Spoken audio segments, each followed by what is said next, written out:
공공재. 재정학에서 공공재가 굉장히 중요한 것 같아요. 공공재가. 우리가 보통 공익 그러잖아요. 사익 그러고 공익, 사익 이 얘기를 많이 쓰죠. 시중에서. 공익.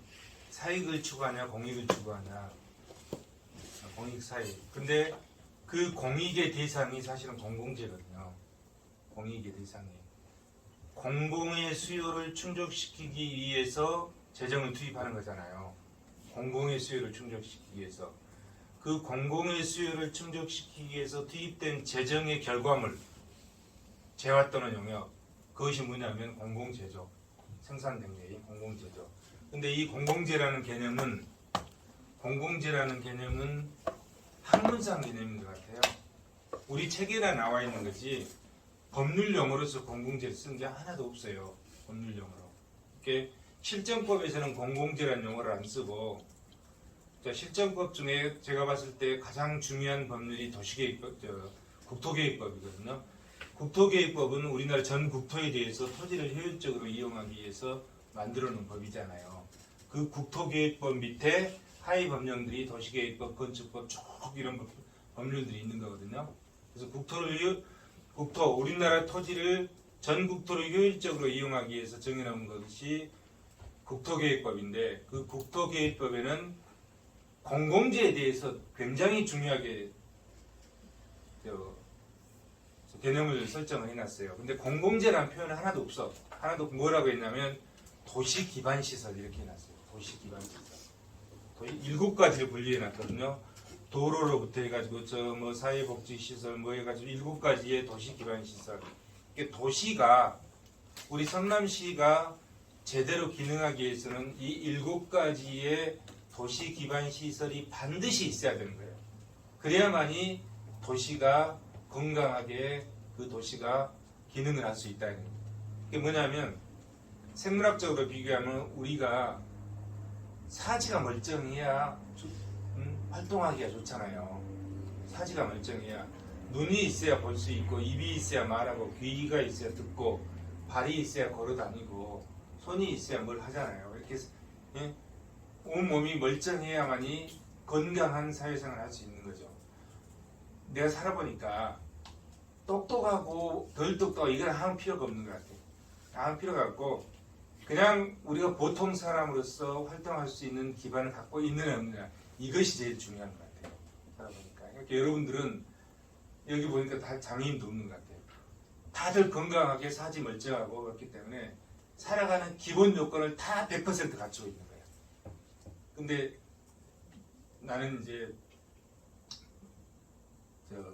얘들을 1남 3녀를 낳았어요. 1남 3녀를 낳았는데 아들 하나에 딸을 셋을 낳았는데 우리 둘째 딸이 선천성 장애였어요. 선천성. 해가지고 눈을 떴는데 세상을 한 번도 보지를 못했어요.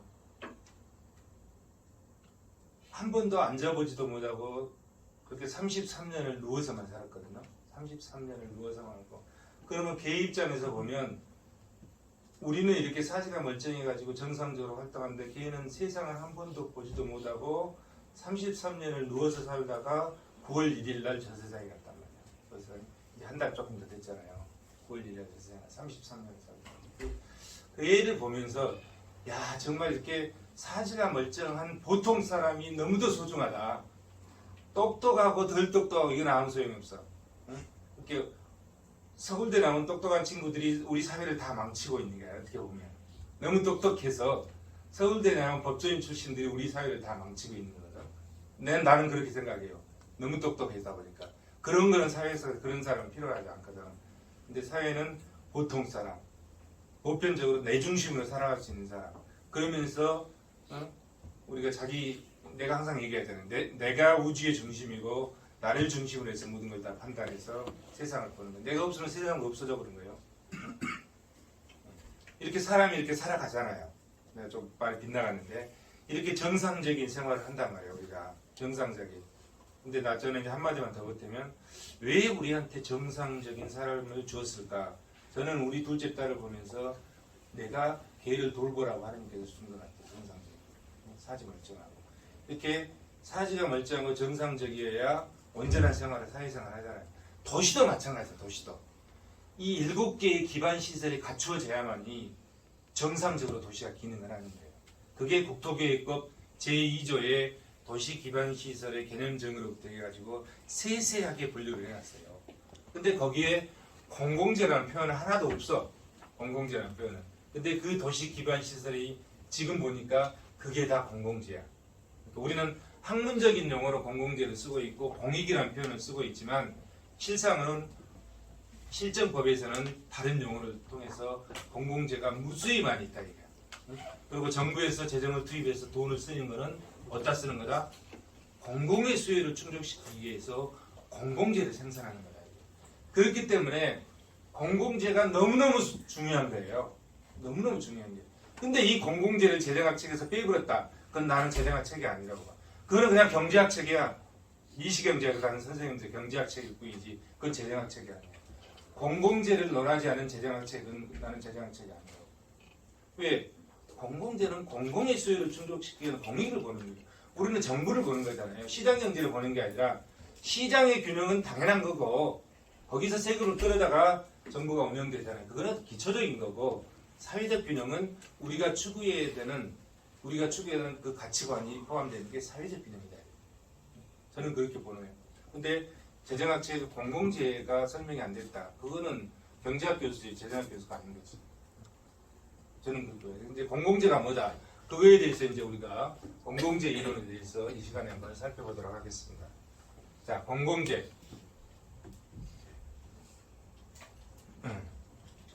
공공재. 공공재는 중요한 특성이 있어요. 많은 특성인데 그 중에서 대표적인 두 가지 특성이 뭐냐면 비경합성과 비배제성입니다. 자, 공공재. 공공재는 비경합성과 배제 불가능성, 비배제성의 특성으로 인해서 시장 실패를 초래하는 재활화 서비스다. 자, 시장의 실패를 초래하는 원인 중에 우리가 지난 시간에 분류할 때 시장의 구조적인 특성으로 인해서 시장의 실패가 일어나는 것, 그게 뭐라고 그랬죠? 완전 경쟁 시장의 조건을 위배하는 것들, 그것이 시장 실패잖아요. 그 다음에 시장에서 거래되는 물건의 특성으로 인해서 시장 실패가 일어나는 것, 그 대표적인 게 공공재하고 뭐라고 그랬죠? 외부성이라고 그랬죠. 공공재하고 외부성. 그 중에 하나가 이제 공공재죠. 시장 실패를 시장에서 거래되는 물건의 특성으로 인해서 시장 실패가 일어나는 대표적인 것이 공공재다. 그래서 여기 보시면 시장 실패를 초래하는 재활화 서비스에서 공공 부문의 일반 제한으로 공급되는 소비의 대상물이다. 공공 부문, 정부죠. 정부, 공공기관을 빼면 정부로 볼 수 있다고 했잖아요. 그 속성상 공공 부문이 공급을 담당할 수밖에 없는 소비에 대해서 민간은 이걸 생산하려고 하지 않지. 내 돈 들여서 왜 다른 돈도 안 되는 걸 생산하려고 하겠어요. 가게는 항상 효용극대화를 추구하고 기업은 항상 뭘 추구한다고요? 이윤극대화를 추구하잖아요.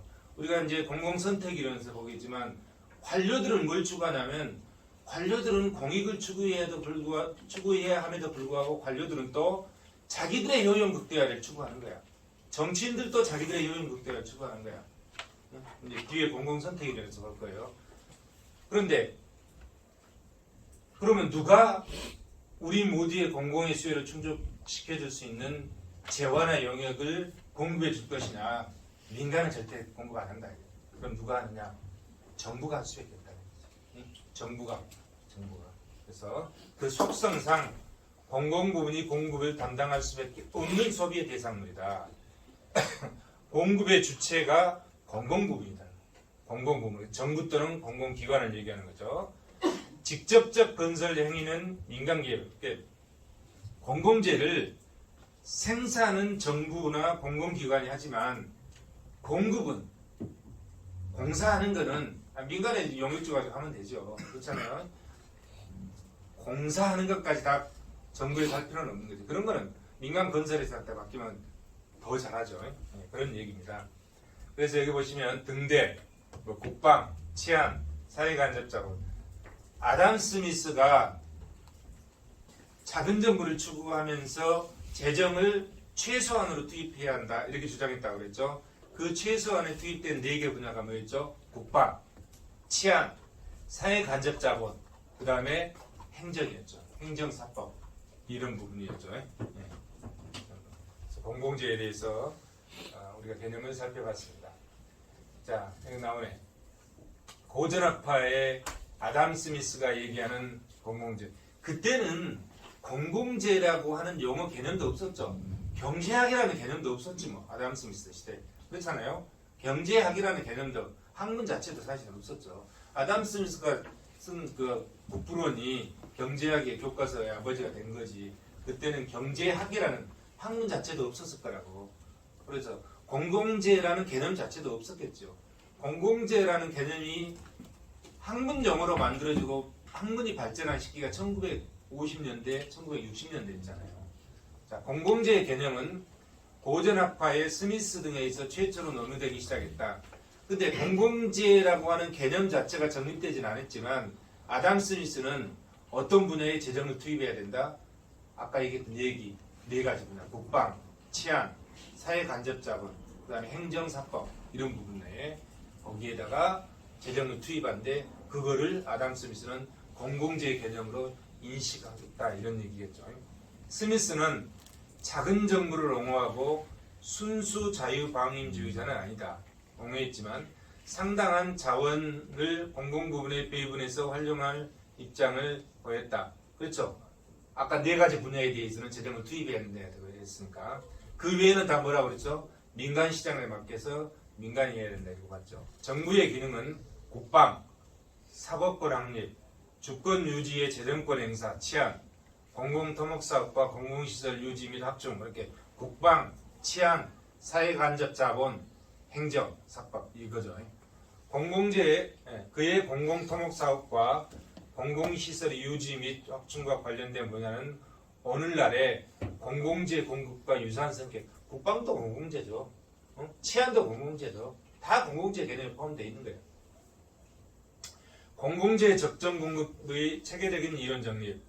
자, 19세기 말 스웨덴의 학자인 빅셀, 린달, 자발적 교환 이론 뒤에 이제 나올 겁니다. 보엔과 사뮤엘슨, 머스크레이브에 의해서 계속 발전되고 여기 이제 보엔은 공공재 적정 공급에 대한 부분균형 분석, 사뮤엘슨과 머스크레이브는 일반균형 분석 뒤에서 이제 구체적으로 볼 겁니다. 공공재 이론은 1950년대부터 공공선택 이론과 접목되면서 더욱 괄목할만하게 발전됐다. 현재는 재정학을 구성하는 핵심적이고 독립적인 분야로서의 위상을 구축했다. 공공재는 과거보다 그 종류와 규모가 크게 확대되고 중요성과 역할도 눈에 띄게 커졌다. 사뮤엘슨과 머스크레이브는 일반균형 분석을 했다고 그랬죠. 공공재 이론에 대해서. 사뮤엘슨이 얘기하는 공공재. 사뮤엘슨은 공공재는 한 개인의 추가적인 소비에도 불구하고 동재화에 대한 다른 개인의 소비를 감소시키지 않는 소비들. 비경합성을 얘기했잖아요. 비경합성. 비경합성이란 뭐죠? 소비에 있어서 경합이 생기지 않는다. 내가 소비해서 다 달라지는 게 아니고 내가 소비하더라도 다른 사람이 소비할 수 있는 거예요. 소비에서 경합이 발생하지 않는다. 이건 뭐죠? 비경합성. 응? 비경합성. 소비에 경합이 발생하지 않는다. 여러 사람이 동시에 소비할 수 있다 이런 얘기예요. 공공재는 불가분성의 속성 때문에 공동소비를 특징으로 하는 집합적인 소비재다. 외부 효과를 공공재의 기본적인 특성으로 간주하였고 결합공급을 공공재의 주요한 특징으로 지목하였다. 사뮤엘슨. 머스크레이브는 공공재는 비배제성과 비경합성, 비배제성. 자, 비경합성과 비배제성. 공공재의 중요한 2가지 특성이라고 그랬잖아요. 비경합성은 사뮤엘슨이 뭐라고 그랬습니까? 내가 소비한다고 다른 사람이 소비를 배제할 수 없다. 이렇게 비경합성. 경합이 생기지 않는 거죠. 그러면 비배제성은 뭐죠? 비배제성은 돈 안 냈다고 소비를 배제시킬 수 없다. 자, 여기 군대 갔다 오신 분들이 있고 군대 안 갔다 오신 분들이 있어. 여성들은 주로 군대 안 가잖아요. 그럼 군대 갔다 온 사람만 국방 혜택을 봐야 됩니까? 그건 아니잖아요. 군대 갔다 오지 않은 대부분의 국민들, 군대 갔다 오지 않은 분들 다 국방 혜택을 보잖아요. 근데 이제 여기서 하고자 하는 건 그게겠죠. 뭐 대부분 이제 군대 안 가고 남성들이 군복무를 담당하는데 남성들은 다 갔다 와야 되는데 이 중에는 이제 혹시 우리 가천대는 그런 사람이 없지. 다른 대학 보면은 군대 안 가려고 손가락, 검지손가락 자른다든지 이 방아쇠 안 당기게 군대 안 가려고 눈이 막 시력이 안 좋다 한다든지 이런 사람들이 있을 수 있잖아요. 과거에 보면 있었잖아요. 근데 그 사람들 군대 안 가려고 도덕적 해이를 했다고 해서 너는 국방 혜택을 보지 마 이렇게 할 수 없잖아요.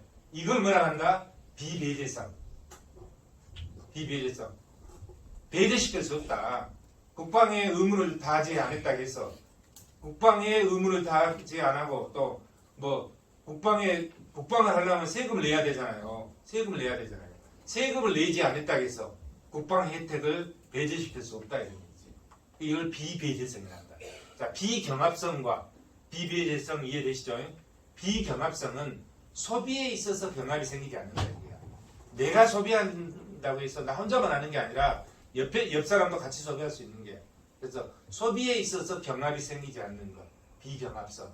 비배제성은 의무를 다하지 않았다고, 돈 안 냈다고 배제시킬 수 없다. 비배제성. 공공재는 이러한 특성이 있다. 누가 얘기했습니까? 머스그레이브가 얘기했잖아요. 그래서 가장 중요한 두 가지 비경합성과 비배제성을 특징으로 나타내기 때문에 모든 개인이 등량, 같은 양으로 소비하는 소비의 대상들이 뭐다? 공공재다. 이렇게 정의를 한 거죠. 자, 그럼 이제 비경합성이 뭔지 비경합성에 대해서 우리가 한번 알아봅시다. 자, 한 개인이 추가적으로 소비에 참여해도 기존의 소비자들이 얻는 편익이 감소하지 않으므로 소비의 경합이 발생하지 않는 특성을 비경합성이라고 한다. 기존 이용자의 편익이 감소하지 않는다. 다른 사람의 소비 가능성이 줄지 않는다. 단기 한계 비용이 0이다. 단기 한계 비용이 0이다. 이런 경우에 사회 전체의 공공재 수요는 개인 수요를 수직으로 합한 거다. 뒤에 나올 겁니다. 비경합성을 기준으로 하는 공공재와 사적재의 구분. 자, 여기서 보시면 이 식에서 보면 Q는 이꼬르 N의 A승분의 X잖아. Q가 뭐죠? Q가 어떤 재화의 1인당 소비량은 자꾸 움직이니까 좀 혼란스럽네. 1인당 소비량은 X가 뭐죠? 그 재화의 총 생산량. 그 재화의 총 생산량을 사람 숫자로 나눈 거잖아요. N이 사람이잖아요. 소비에 참여하는 숫자. 이렇게 총 생산량을 사람 숫자로 나눈 것이잖아요. 그것이 경합의 정도인데 여기 A 값이 이 알파 값이 만약에 알파 값이 0이면 알파 값이 0이면 어떤 거 되죠? 알파 값이 0이면 모든 것의 영승은 n의 영승은 1인가요? n의 영승은 뭐죠? n인가요? n의 영승은 1이죠. 1. n의 영승 모든 것의 영승은 1이잖아요. n의 영승은 1이죠. 그러니까 Q는 이거로 n의 영승분의 x니까 x지 뭐. 예? x지. 그냥 1이 밑에가 1이지. x. 이게 뭐냐면 자, 아무리 많은 사람들이 소비를 해도 그대로 있잖아요. 분할되지 않잖아요. 그렇게 이런 거를 뭐라 한다? 순수 공공재라고 한다. 순수 공공재. 만약에 n이 1이다 하면 n이 1, 알파 값이 1이면 어떻게 되죠? 알파 값이 1이면 q는 이거로 n의 1승분의 x는 n분의 x죠. n분의 x. 그러면 10명이 소비했는데 10명이 소비했다. 그러면 n분의 1을 소비하는 거잖아요. n분의 1. 이런 거는 뭐죠? 이런 거는 순수 사짝제다 이런 얘기야. n분의 1로 소비되니까. 네? 순수 사짝제. 그러면은 이 알파 값이 0부터 1 사이에 있는데 0에 가까우면은 준공공제, 1에 가까우면은 준사적제 이렇게 분류할 수 있는 거죠. 그래서 경합성의 정도를 Q는 이꼬르 n의 알파 승분의 x에서 이 알파 값이 0이냐 1이냐 0과 1 사이에 있냐에 따라서 공공제를 구분해 볼 수 있다 이런 얘기죠. 구분해 볼 수 있다.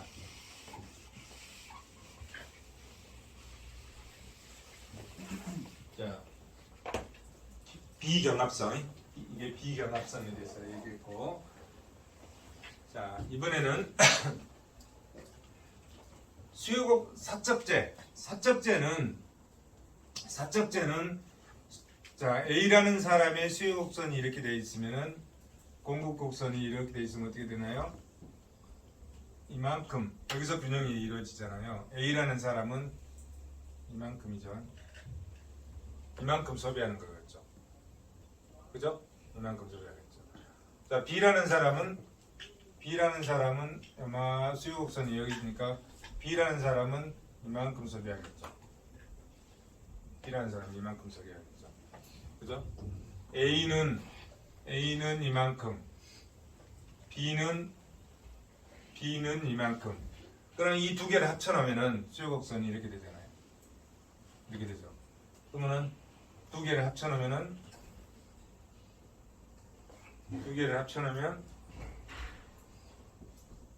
어떻게 되죠? 두 개를 합쳐놓으면 이놈 두 개를 합친 거리가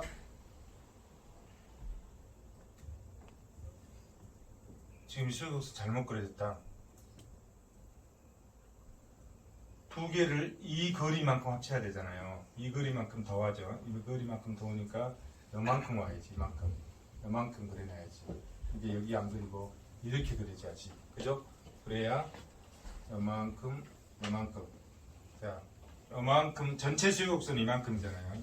전체 수요곡선 이만큼이니까 수평으로 A의 수요곡선이 이만큼, B의 수요곡선이 이만큼이면은 양으로 더하는 거예요. 수평으로. 이 두 개를 더한 전체 수요곡선은 지금 너무 가까이 그려놨어. 이걸 너무 가까이 그렸어. 자, 자로 재임은 이만큼하고 이만큼 더한 두 개를 더한 이만큼이어야 되잖아요. 이만큼. 그래서 수요곡선은 이만큼 더 멀리 그려야 되거든요. 이렇게 해서. 그래서 자 사적제의 수요곡선은 수평으로 더하는 거예요. 수평으로 뭘 더하는 거죠? 수요량을 더하는 거야. 이렇게 수요량을 더해서 시장 전체의 수요곡선은 이렇게 해서 이게 DA, 이게 DB, 이게 DA 플러스 DB 이렇게 수요곡선이 그려지는 거잖아요. 수요곡선이 사적제의 수요곡선은 저렇게 그려진다. 근데 공공제의 수요곡선은 이렇게 그려지는 게 아니야. 공공제의 수요곡선. 공공제는 뭐냐면 공공제의 양이 주어지는 거예요. 이렇게 공공제의 양이 이렇게 주어지는 거잖아요. 이게 공공제잖아요. 자 보세요. 그럼 공공제의 수요곡선은 어떻게 그려지냐면 공공제의 양이 주어지고 자, A라는 사람은 이 공공제에 대해서 어느 정도 소비를 하고 있냐면 이렇게 소비하고 있는 거예요. A는 이게 DA잖아요. A라는 사람이 이렇게 소비하고 있어.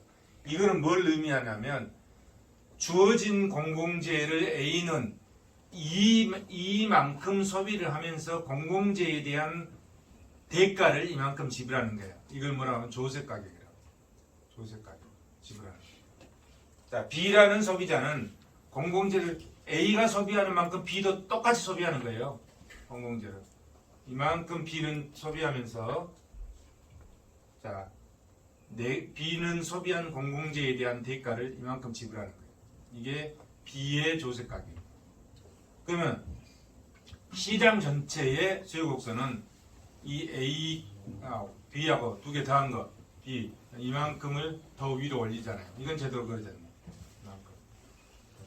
DA 플러스 DB 시장 전체의 수요곡선이죠. 그러면 이렇게 되죠. 이거는 이 높이는 이것 플러스 이것이 되는 거예요.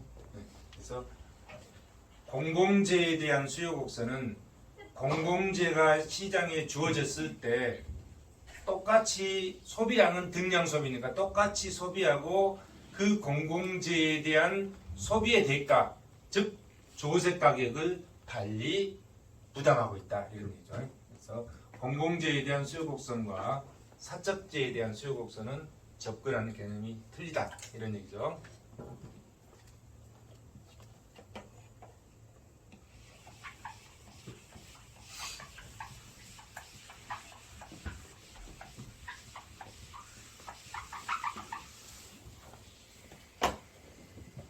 자, 비경합성을 좀 살펴봤습니다. 이번에 이제 배제 불가능성, 비배제성. 배제 불가능성은 대가를 지불하지 않았음에도 불구하고 재화의 소비에서 얻을 수 있는 편익으로부터 배제할 수 없는 특성. 예? 없는 특성. 무임승차 문제가 발생한다 여기서. 그렇잖아요. 우리 동네에 뭘 공공시설 하나 만들려고 하니까 동네 사람들이 다 돈 내가지고 누가 그걸 만들어 주겠어요? 돈 내가지고 만들려고 하니까 다 찬성하는데 한 사람은 나는 그거 이용 안 할 테니까 나는 돈 안 내고 안 할래. 이런 사람이 있을 수 있어요. 여기 있는 사람은 그러지 않겠지만 있을 수 있어. 그런 사람이.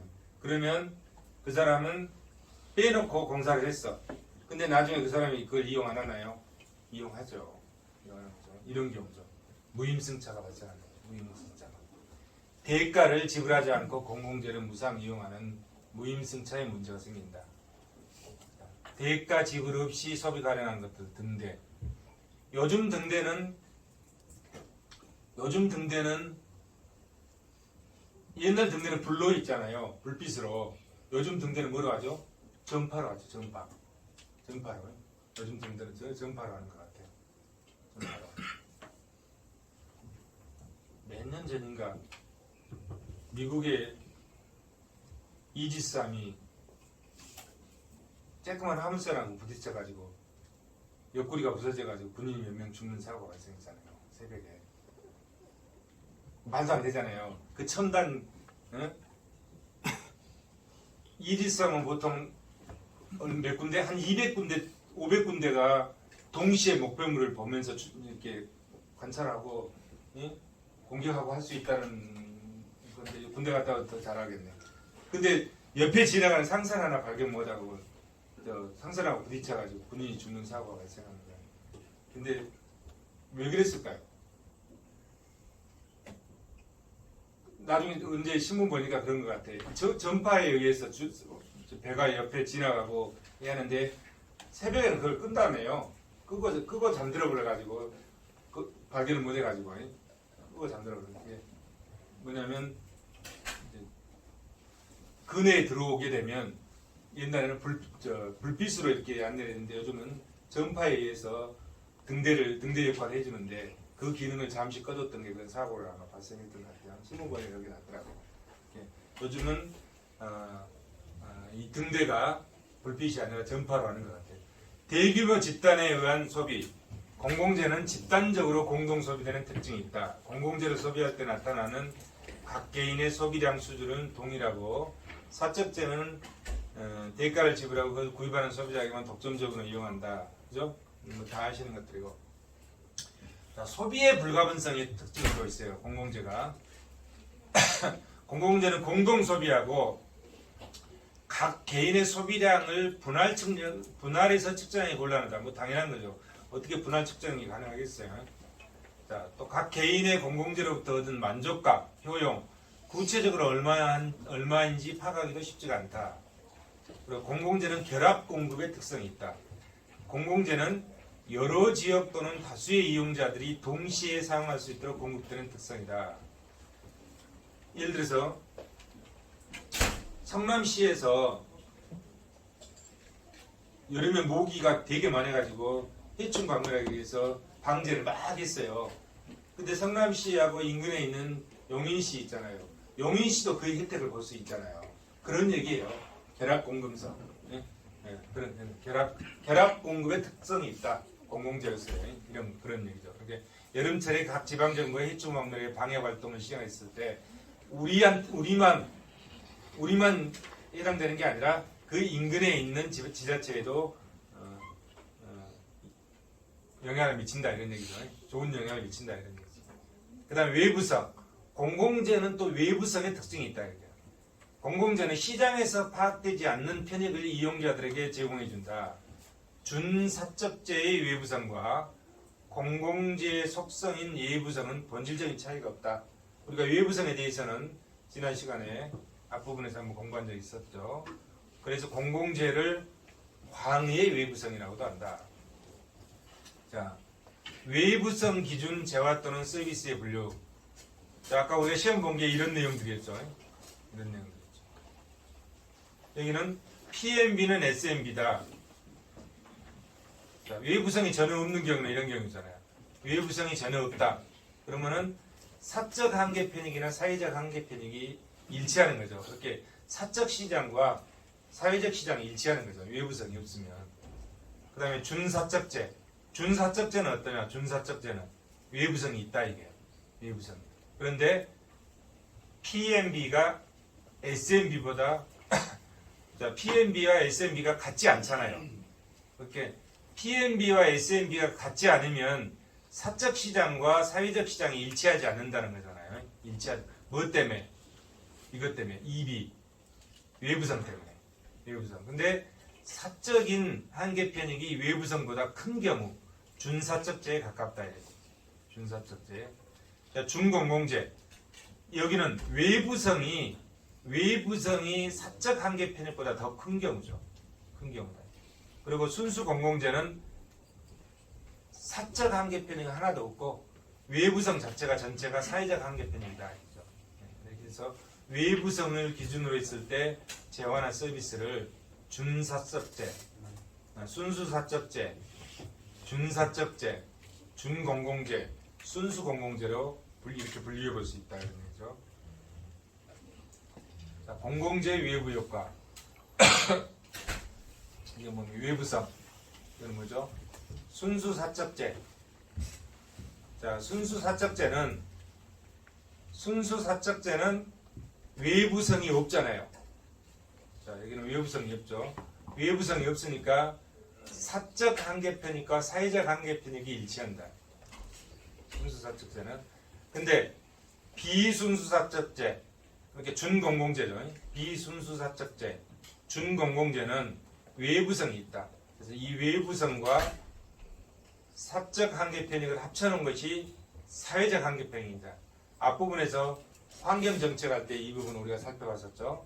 환경정책 부분 볼 때, 자, 외부성, 이게 외부성이죠. 외부성에다가 사적 한계 편익을 합쳐놓은 것이 사회적 한계 편익이다. 살펴봤죠.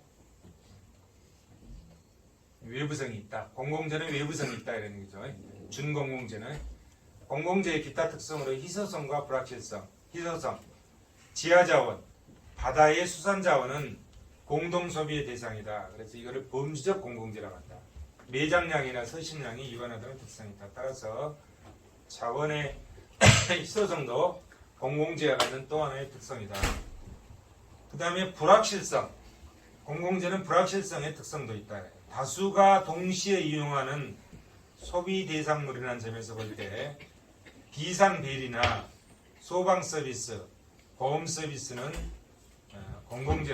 공공재로서 불확실성이 있는 것들이죠. 언제 불날지 모르잖아요. 그리고 언제 사고 날지 모르잖아요. 그리고 불확실성. 사건이나 화재가 발생해야 비로소 그 이용이 이루어지는 것들. 따라서 이러한 공공재는 언제 소비가 이루어질지 불확실한 특성을 내포하고 있는 공공재다. 이런 거죠. 공공재를 비경합성과 비배제성을 기준으로 한번 분류를 해보면, 자, 밑에는 배제 가능성. 오른쪽으로 갈수록 배제가 가능하고 왼쪽으로 갈수록 배제가 불가능하다는 얘기죠. 자, 위에는 비경합성. 위로 갈수록 경합적이고 밑으로 갈수록 비경합적이다. 그럼 왼쪽 원점에 있는 이거는 뭘까요? 이거는 배제 불가능성이 높다는 거잖아요. 그 다음에 비경합적이라는 거죠. 이 부분은 국방경찰 서비스. 이 부분, 자, 국방경찰 서비스. 배제 불가능하고 비경합적이다. 이 부분은 만약에 의료 서비스 반대겠죠. 의료 서비스 어디죠? 의료 서비스는 자 배제 가능하죠. 오른쪽으로 쭉 가니까 오른쪽 끝 부분에 있으니까 배제가 가능하잖아요. 배제가 가능하고 경합적이죠. 경합적이다. 윗부분에 있으니까 경합적. 의료 서비스는 배제가 가능하고 경합적이다. 의료 서비스는 배제가 가능하나 경합적이다. 이런 얘기죠. 네. 그래서 공공재를 이 비배제성과 비경합성을 기준으로 해서 이 상자 속에다가 한번 분류를 해봤습니다. 자, 머스그레이브의 욕구 구분을 한번 살펴보도록 하겠습니다. 머스그레이브의 욕구 구분. 자, 머스그레이브는 사적 욕구와 공적 욕구로 구분을 해서 사적 욕구는 우리가 일반적으로 알고 있는 거죠. 각 개인의 개성이 반영되어 나타나는 욕구 시장에서 공급되는 사적재에 의해서 충족되는 것. 사용재, 민간재, 또는 시장재라고 한다. 사적 욕구, 사적 욕구, 민간시장, 사적 욕구, 시장 균형 할 때 보통 우리가 이걸 얘기하는 거죠. 그 다음에 이제 공적 욕구, 공적 욕구, 사회적 욕구, 사회적 균형, 공적 욕구. 공적 욕구를 두 가지로 구분했죠. 하나는 가치 욕구, 하나는 사회적 욕구. 가치 욕구는 가치재, 가치재가 뭐냐면 가치재는 이런 거예요. 강남에다가 아파트를 짓는데 민간 시장에다 맡겨놓으면 돈 되는 것만 있잖아요. 그죠? 좀 평수도 큰 거, 30평 이상 때만 질 거라고요. 돈 되는 것들. 그런데 이제 그러면 큰 평수에 부자들만 살아야 되느냐? 강남에서는 그럴 수는 없잖아요. 정부에서는. 그러면은 서로 골고루 섞어서 살아야 되니까 서민들도 살 수 있게끔 서민주택도 공급해 주려고 하잖아요. 그래서 17평 이하 소형주택을 아파트를 지을 때는 20%를 의무적으로 지어라. 이런 규정들이 있잖아요. 이런 규정들이. 지금도 있나 모르겠네. 그런 규정들이 있죠. 그러면 서울시가 시장에 개입해서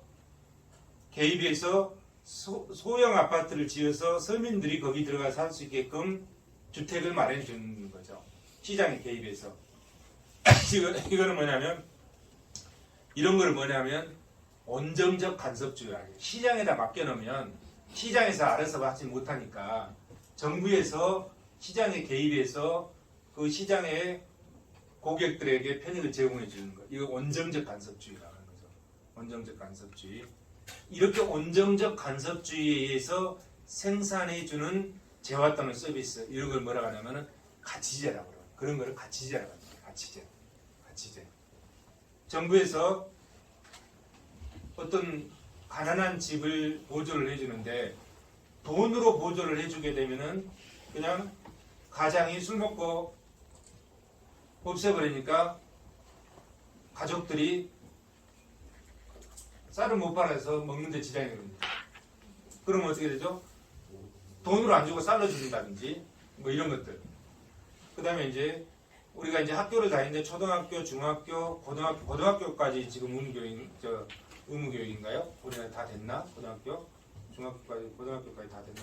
이런 것들. 어쨌든 이런 것들. 정부가 시장에 간섭해서 모든 국민이 다 교육을 받을 수 있게 하는 거잖아요. 이렇게 해놓는 재화들, 이런 것들을 가치재라고 한다. 가치재라는 개념이 이해하시죠? 이런 거를 가치재라고 한다. 자, 시장 공급이 가능한데 적정 공급을 이룰 수가 없어서 정부가 온정적 간섭주의 차원에서 공급하는 준공공재, 이거를 가치재라고 합니다. 가치재. 이런 거는 부분적 시장 실패를 초래한다. 정부에 의한 가치재 공급은 개인의 자유 또는 소비자 주권 이상과 어느 정도 상충된다. 기본 원칙은 소비자 주권 원칙이죠. 그죠? 소비자 주권 원칙은 뭐냐면 모든 것은 내가 알아서 내가 다 해야 하는 거예요. 여러분들이 스스로 알아서 해야 돼요. 스스로 알아서 생각하고 판단하고 결정하고 실행하는 거예요. 스스로 알아서. 국가가 간섭하면 별로 좋지 않잖아요. 국가가 간섭하면 싫지. 이렇게 네? 스스로 알아서 이걸 소비자 주권 원칙이라는 거예요. 근데 이런 경우는 소비자 주권 원칙에 위배되는 사람들이죠. 위배됨에도 불구하고 그것이 우리 사회의 사회적 효용을 증대시켜 준다고 보기 때문에 원정적 간섭주의에서 정부는 가치제를 공급해 준다 이런 얘기죠. 근데 그게 이제 가치제고 가치 욕구에 의한 가치제고 사회제 사회적 욕구에 의한 사회제가 있다. 사회제 이거는 순수 공공재로서 시장을 통해서 공급이 불가능한 것들이다.